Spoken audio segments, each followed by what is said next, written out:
此混沌初开，天地初立，人魔二族纷争不断。但这和我们的主角并没有什么关系。今天是他拜入仙门的日子。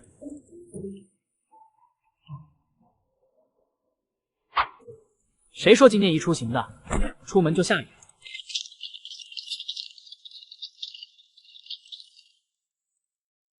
这位兄台雨中漫步，当真是好雅兴，不妨来车中一坐。叨扰了，在下窦宗。孟景舟，窦兄也是来参加问道宗选拔的。碰碰运气，毕竟是中央大陆5大仙门之一，万一被选上了呢？对了，窦兄，你知道自己是什么灵根吗？虽说问道宗对灵根要求不高，但太差的话，他们也是不要的。这我还真不知道。孟兄你呢？我倒是在族中测过灵根，但族老们却都面带愁容，不告诉我结果，只是说我天赋惊人，拜入5大仙门不是问题。可能是你的灵根过于惊世骇俗，容易给孟家带来灾祸，只有问道宗保得住你。和我猜的一样。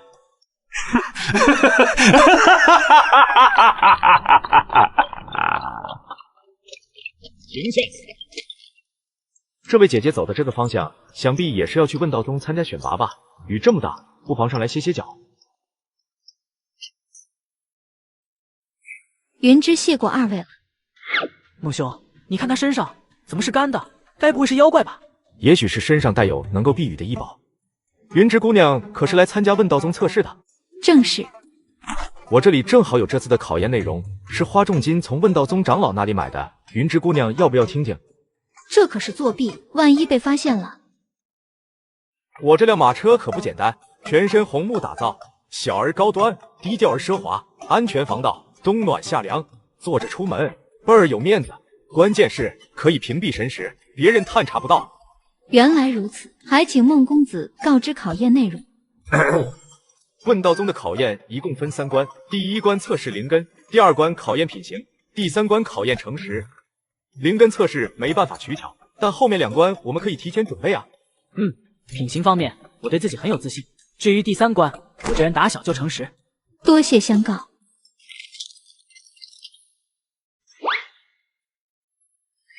雨停了。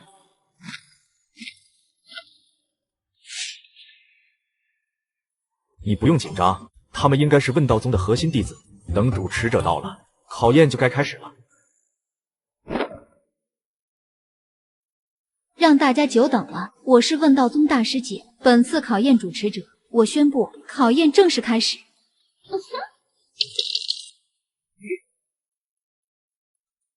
金水火3灵根还凑合，你过去吧。水火双灵根不错。咦，你这体质有点意思，上古蛮族血脉倒是好久不曾见过了。他这样的还不到16岁，人家这是天生的，比不了。到我了。竟然是丹。什么？居然是丹灵根？那可是注定能够成为顶尖修士的天赋啊！丹真灵根。单身灵根是什么鬼东西啊？大师弟，你莫要戏耍他人。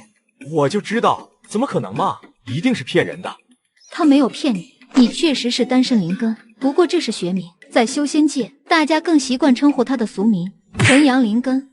学名和俗名反了吧？纯阳灵根，变异丹灵根，至刚至阳，鬼魅克星，保持纯阳之体，修为1日千里；破掉纯阳之体，修为1泻千里。怪不得族中父老和父母都不肯告诉自己，怪不得自从我测完根，父母就问自己是想要一个弟弟还是妹妹。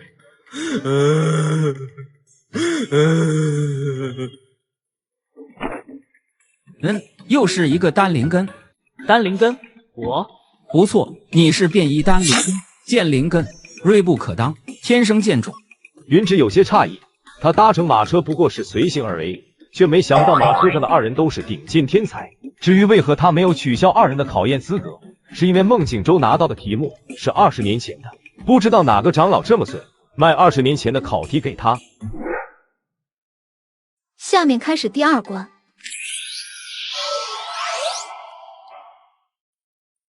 陷入幻境竹林会让他们忘记身份，忘记考验，忘记一切，做出最真实的反应，就是不知道这次有多少人能通过第2关。戴师弟觉得谁能通过第2关？自然是那个上古蛮族，那个种族可是出了名的心地单纯。还有，我看那个单身灵根和剑灵根也不错，一看就是老师。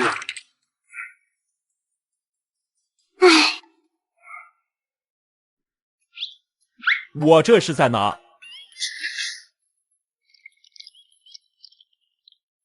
年轻人，我是何灵。你刚才掉的是这把破旧的斧头，还是这把灵气开山斧，亦或是这把仙气开天斧？是破旧的斧头。真是诚实的年轻人。那这3把斧头就都给你了。一看我就说蛮古肯定没问题，让我看看单身灵根和剑灵根是怎么选的。何灵并非幻觉，他乃是天生地养的生灵，化身无数，在幻境中考验众人。只要诚实回答何灵的问题，拿到3把斧头，便可通过第2关。咦，斧头怎么掉河里了？年轻人，我是何灵。你刚才掉的是这把破旧的斧头，还是这把灵气开山斧，亦或是这把仙气开天斧？你不知道哪2把是你自己的吗？还反过来问我？我确实不知道哪2把斧头是我的。那我要是选了1把斧头，你可别突然又恢复记忆了。绝对不会。行，那这3把斧头都给我看看。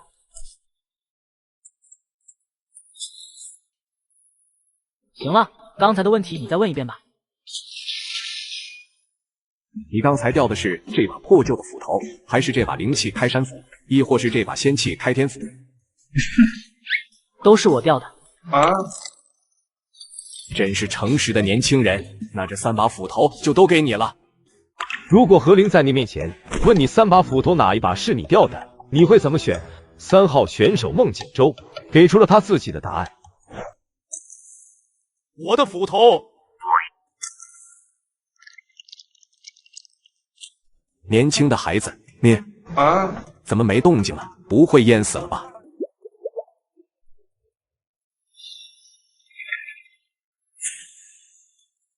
拿来吧你！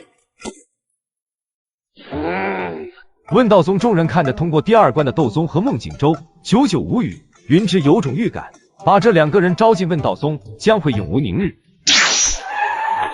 都别拦着我，我今天一定要给这2个小兔崽子一个教训。何灵前辈砍不得啊！何灵前辈息怒。何灵前辈放心，第3道考验是我戴不凡亲手设计的，一定能给这2人一个教训。此处名为问心山，乃是我拜托长老炼制的奇物。问心山上仙凡平等，你们要做的就是攀登问心山，爬得越高，就说明心智越坚定。攀登到50阶即可过关。有时间限制吗？没有。可以用法宝吗？可以，如果法宝还能用的话。我先来。嘿，前面一段蛮古走得很轻松，但很快压力逐渐显现，蛮古的步伐越来越艰难，速度也越来越慢。众人见蛮古如此，心里都是咯噔一下。我听族中长老说过，这问心山可以考验求道之心，心地越单纯，心智越坚定，求道之心就越纯粹。连身为上古蛮族的蛮古都爬得如此艰难，咱们只怕会更难。窦兄，要我传授你一段静心诀吗？先不用，我想想其他办法。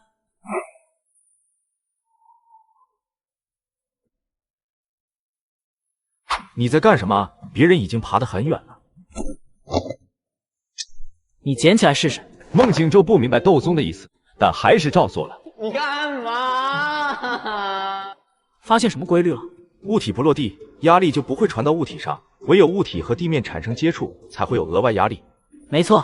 既然如此，我们可以造一个7字形的梯子，一头埋在地上，另一头直通50阶。对，刚好附近有不少树木。这第3道考验应当是考验我们的智慧，这就是标准答案。这2块木板要如何连接？别说咱们手上没钉子，就算有，也接不上这么厚的木板啊。听说过榫卯结构吗？没有。看，这就叫榫卯结构，它最大的特点就是不用钉子也异常牢固。哦，搞定。走。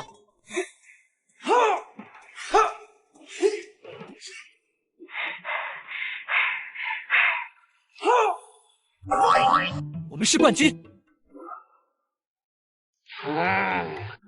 你们别拦着我，我今天一定要给这2个家伙一点教训，我保证不打死他们。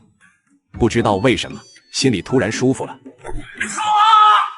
第3关结束，留在山上的人失去资格成功攀登50阶的，恭喜你们成为问道宗弟子。问道宗核心有9座山峰，最中间的山峰是宗主所在之地，名叫天门峰，其余8座山峰在8位长老名下，作用各有不同。在未来1个月内，你们可在问道宗内自由活动，1个月后，你们要选择1位长老作为你们的师傅，当然前提是长老同意。只能选长老吗？选宗主行不行？可以，不过宗主向来不喜教导弟子，你们成功的概率很小，稍后会有人带你们前往你们各自的洞府。斗宗、孟景舟，你们2人留下。倒是没想到，你们2人皆通过考验，成为我问道宗弟子。既然你们烧了我1城，我便送你们1份机缘。孟景舟，你是纯阳灵根，气血迎天，鬼魅克心，8位长老之中，3长老深谙此道，你可拜他为师。多谢大师姐。斗宗，你是剑灵根，天生的剑道种子，本宗最擅长剑道的当属师尊，也就是宗主，你应拜他为师。可师姐，您刚才说宗主向来不喜教导弟子。无妨，拜师一事我可替他决定。当然，我只是建议1个月后你们自己选择。你敢信？这个奇葩宗门的厨师都是练习出身，每样食物都是一种威力。对了，话说你既然来自修仙世家，那为什么你家没人过？我离家出走了。那你骄傲个啥？世界上有人族、妖族、鬼魅等等，中央大陆是人族聚集地，大陆最大的势力是大夏王朝，中央大陆唯一的国家，代表人族正统。东面是汪洋一片，只有零星岛屿点缀其中，时有上古妖兽出没；西面是景色净土无量，寺庙繁多如沙砾；南面是妖族妖域，龙凤2体是妖域霸主，与大夏王朝摩擦不断；北面是极北之地，海面寸草不生，人迹罕至，其他生灵也很少露面，只有极为强悍的种族生活在那里。在藏经阁中，斗宗算是对整个修仙界有了个基本的了解。一直到傍晚，感受到腹中饥饿，才想起来自己已经1天没有吃饭了。师姐，不好意思打扰了，我是昨天刚来的弟子，对问道宗还不熟悉，请问咱们问道宗有吃饭的地方吗？原来是新来的师弟，问道宗是有食堂，不过作为过来人，师姐不建议你去食堂吃饭。这是为何？问道宗的食堂在5长老的山峰百炼峰。不知这百炼峰是？5长老擅长炼器，这百炼峰自然是炼器的山峰。食堂里的厨师都是1等1的炼器师，馒头能击穿山脉，油条更是连钢筋铁骨都能砸断。这么恐怖，那该怎么办？吃饭的话，你可以去丹顶峰看一看，那里应该有废弃的辟谷丹，你可以向他们讨要一些。那些丹药说是废弃的，其实只是品质不够高而已，不用担心有毒。不过在丹顶峰，你要小心峰主7长老、无名师兄、文达师兄、晴空师姐、龙岩师弟，总之你都小心点。在下斗宗，谢过师姐，敢问师姐名讳？我叫周露露。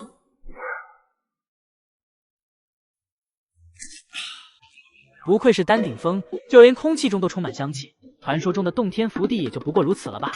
这位师弟不要吸，师弟快用归吸术。咦，你好像是凡人，那就赶紧捂住鼻子，这味道是我炼药师手散发的毒药气味。什么鬼地方，气味都有毒。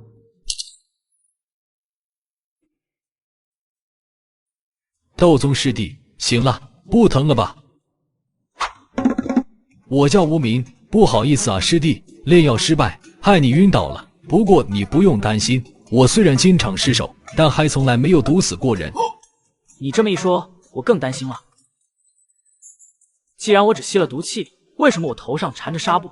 这个我搬运你的时候不小心走了神，你脑袋磕在地上了。不过你不用担心，只要还活着，我丹顶峰都能治好。你看，在你昏迷这段时间，我特地为你炼制了凡人也能服用的丹药。没毒，真的。哎呀，不信你看。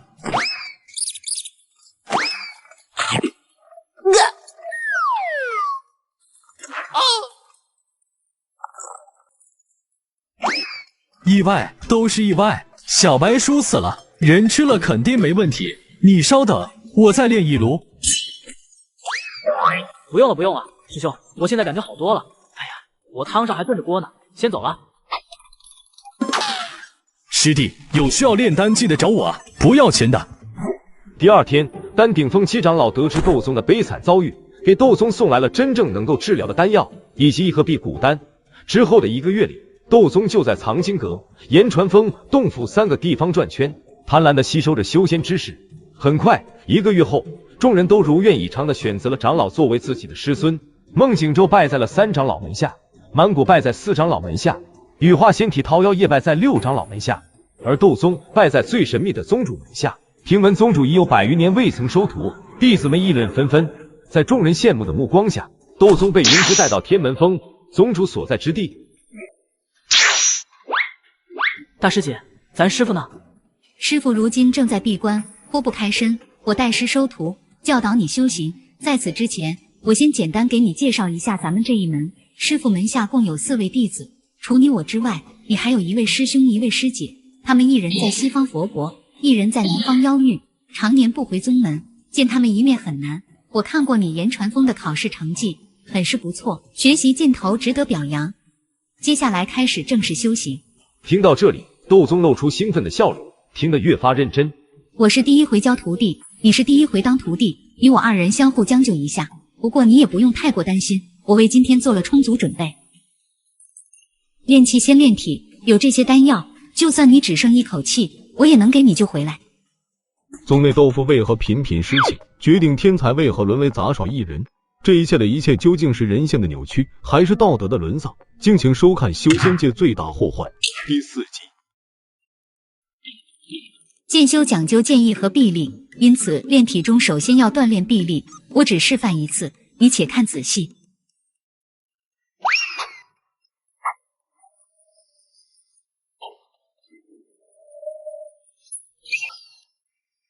做到这种程度就可以。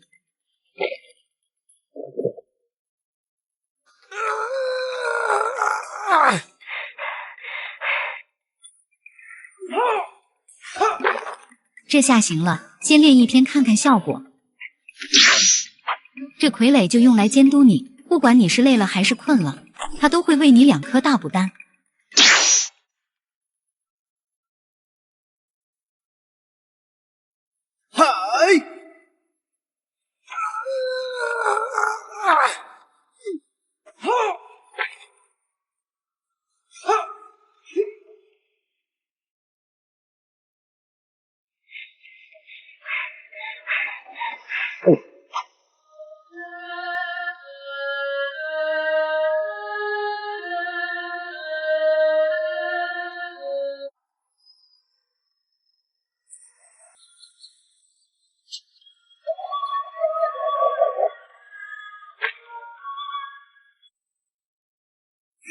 一段时日过去，在被迫不知疲倦的修炼下，窦宗终于从一名平平无奇的凡人蜕变成为一名擅长杂耍的优秀民间艺人。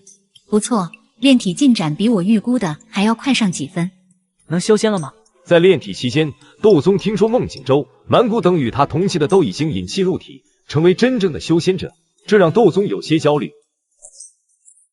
手心向下，抓住他。窦宗觉得这没什么难的，很听话的照做。可他手指微微动了一下，豆腐就被抓碎了。尝试几次后，窦宗发现了问题所在。他现在手上力气太大，头脑还没跟上身体成长的速度，难以控制。看好，举重若轻你已经做到，举轻若重你还差得远。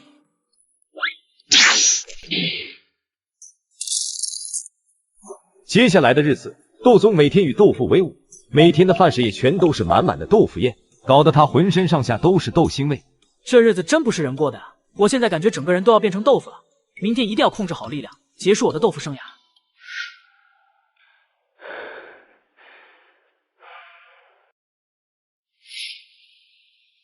这是哪里？年轻人，这里是本座临时搭建的空间，无人可以察觉。窦宗心中一凛，对方手段匪夷所思，只希望对他没有恶意。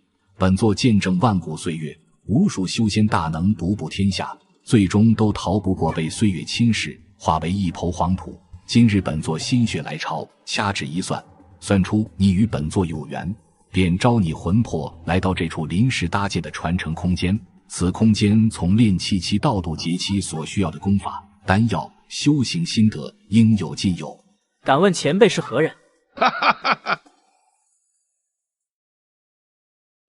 吾乃豆腐天尊，这是本座的毕生所学。你吃的豆腐越多，修为提升的就越快，根基深厚，越级挑战，左拥右抱，走上大陆巅峰不成问题。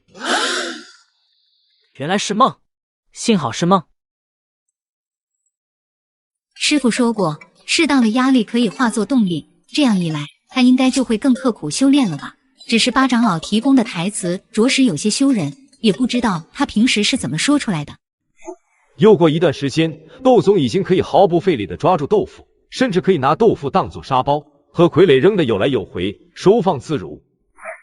举轻若重，你做到了。这个阶段结束，接下来练习什么？巩固你炼气期的修为。炼气期？我什么时候成炼气期了？3天前的清晨。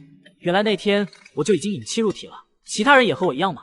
不，你这是上古先民最初的修炼方式，和其他人不同。如今你的经脉已经完全打开，灵气畅通无阻。那我是不是可以学功法了？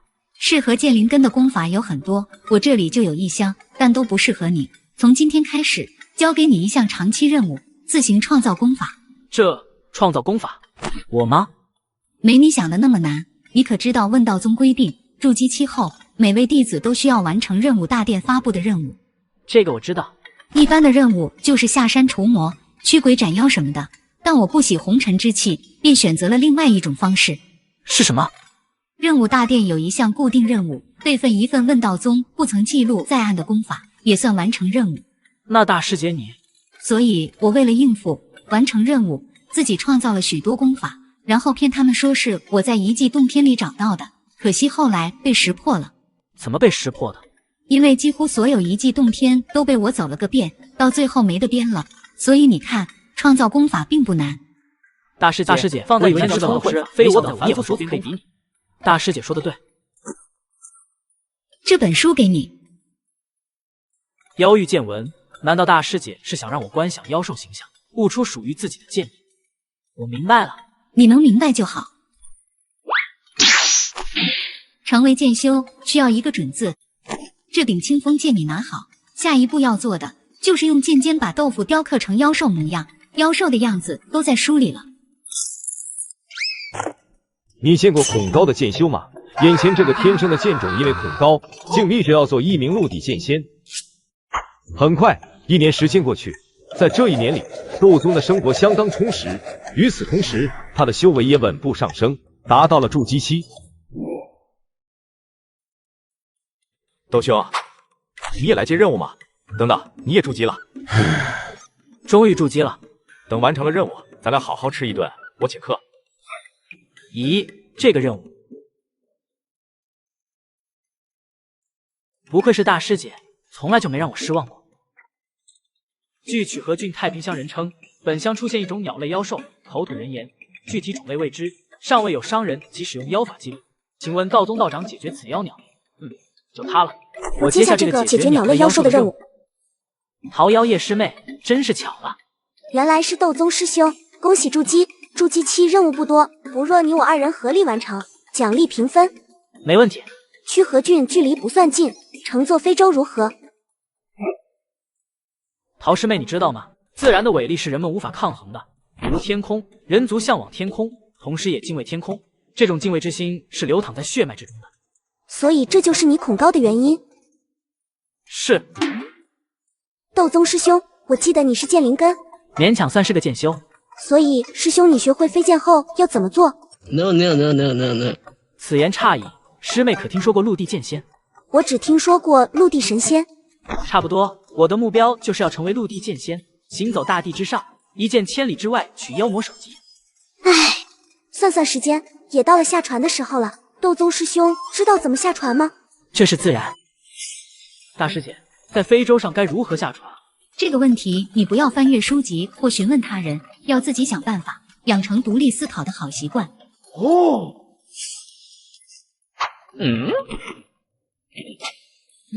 怎么其他人拿出来的东西和我不太一样？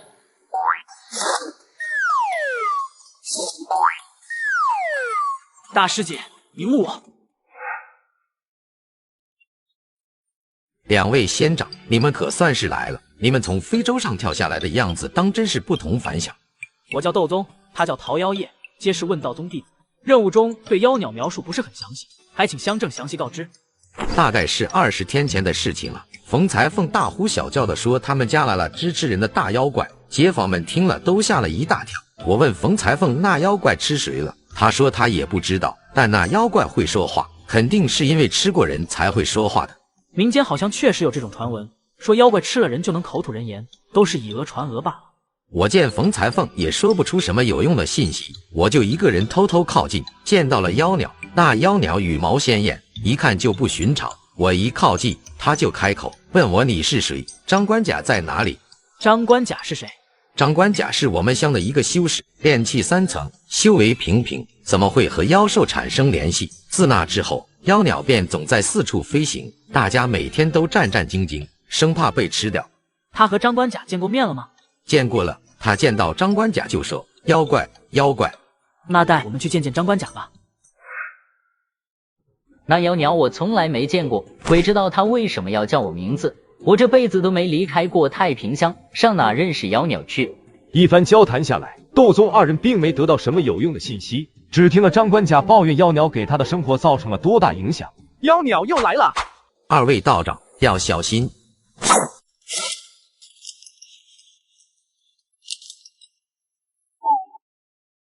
这特么不就是只鹦鹉吗？不愧是道长，轻易就将妖鸟擒住了。这鹦鹉，也就是你们说的妖鸟，最擅长的是模仿人说话。模仿人说话，模仿人说话。他之前喊张关甲是妖怪，也只是听了其他人的话，重复一遍。这破鸟，看我宰了它！此鸟大多生活在雨林地带，与此相隔半个大陆，定是被人带过来的。此地可有落地金钱商会。落地金钱商会是中央大陆最大的商会，其产业之大包罗万象，几乎所有宝物都能从中买到。我们这穷乡僻壤的小地方没有，曲河郡倒是有一家，可能是有人买下之后，他不小心逃走了。这鹦鹉20日都绕在太平乡，未去过其他地方，说不定它的主人就在此地，不知乡正有何看法？本乡的人都知道妖鸟的事情，如果说还有人不知道，只能是东边的上家了。上家人很少出门，而且是当地首富，在商会买了妖鸟也在情理之中。既然如此，那就去问问上家。你敢信传说中口吐人言的妖鸟竟然是只鹦鹉？本以为这只是个乌龙，然而在鹦鹉背后却隐藏着更大的阴谋。原来是这样，多谢二位少侠，这应当是我家小姐的鹦鹉。自从她丢后，我家小姐整日郁郁寡欢，让我们这些做下人的很是为难。若是她知晓鹦鹉找到了，不知该有多高兴。他是上家的管家，姓张，我每次来上家都是他开门。老爷请3位进去。不会错，这就是小女去郡里的落地金钱商会买的。当时我觉得这破鸟不值几个钱，商会漫天要价，小女不依，非要买走，我只得随了他的愿。张管家，你带着2位少侠去见小袁。是，老爷。张管家来上家多久了？算算时间，已经有20年了。那时小姐还未出生。这么说起来，尚小姐与你的关系应是相当好。不瞒2位少侠，小姐是我看着长大的，我无儿无女，把小姐当作亲生女儿对待。见她整日消沉，我看着也心疼。鹦鹉丢失的时候你在场吗？当时我走了下神，没注意到鹦鹉飞走，这是我的失职。窦宗应了一声，不再说什么。很快几人便到了上家小姐的房间。小姐，您逃走的鹦鹉找到了，是2位游走江湖的少侠带来的。那就让他们进来。谢谢你们把小绿带回来，我叫上元。下次可要小心点，幸亏这鹦鹉没有飞到别处，否则可就真的找不到了。小绿也回来了，你们2人回去吧。聊聊天嘛，上家挺欢迎我们的，说不定还要留我们2人过夜。上家欢迎你们不代表我欢迎你们，你们快些走吧，最好离开太平乡。太平乡又没有妖魔鬼怪，为何要离开？你也好久没离开上家了，就不想听我们讲讲外面的世界？二位来自何处？我有将近1个月没有离家，能不能讲讲江湖见闻？我们来自5大仙门之一的问道宗，皆是筑基期修为。斗宗不急不缓地讲述了起来。上元听闻二人筑基期，眼底闪过一丝喜悦。3人聊了许久，天色也逐渐昏暗了下来。小姐，该吃晚饭了。还有2位少侠，老爷特意叮嘱说天色已晚，让2位用完膳留宿1晚再走。老爷夫人已经在等各位了。好嘞，这就去。桃妖夜本想回绝，却被斗宗挡下。你看，我早就说上家人热情，会留咱们过夜，何不领情？酒足饭饱后，相正回了家。斗宗和桃妖夜则是留宿上家，2人仅有1墙之隔。斗宗师兄倒是哪都能睡着，今天倒是有些倦意了，看来能睡个好觉。不对，有人下毒。他转身就要拿起千幻彩冲开屏障，结果发现他体内灵力运转生涩，难以调动。是你？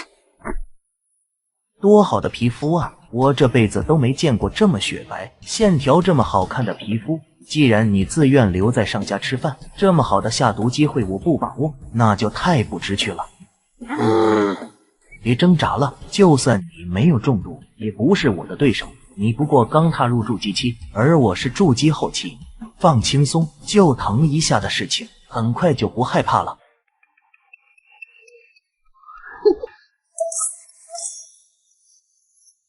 你怎么会没中毒？问道宗入门必修课，1800种常见毒药集结。你要看看吗？笑话，你再能炼毒，还能有我丹顶峰炼的毒药强。你们是怎么发现我的？你知道那鹦鹉在乡里说过什么话吗？他说你是谁？张关甲在哪里？我一直不明白，张关甲从未出过太平乡，怎么可能和妖兽有瓜葛？